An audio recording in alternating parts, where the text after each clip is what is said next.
Magandang araw sa inyong lahat. Kamusta kayo? Narito ang isang bahagi o segment ng ating aralin sa Conversational Tagalog 1. At ito naman ang inyong instruktor, Rafael Pulmano. Hello everyone. We are in Lesson 14, Making Requests and Giving Commands. Let's start with making requests in Tagalog. To request for something that is nearby but out of your reach, you say, Pakiabot nga ng... then replace the blank with the object requested.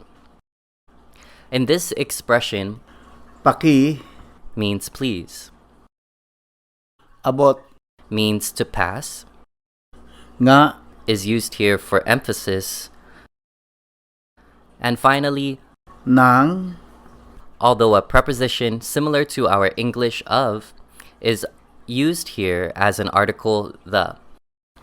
Earlier we said in the expression pakiabot nga ng, nga, is a word for emphasis.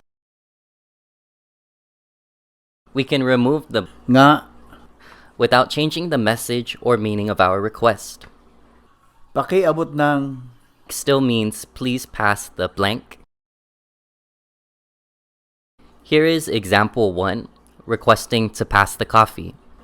pakiabot nga ng kape, Example 2, please pass the sugar.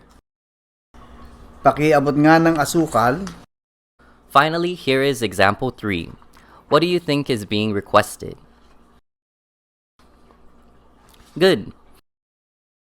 pakiabot nga ng mantikilya. Now it is your turn to practice what you've just learned. Go ahead, make your request in Tagalog for cheese, chocolate, bread, and more. Just begin your request with, Pakiabot nga ng... this is the end of this segment. Please proceed to the next. Thank you.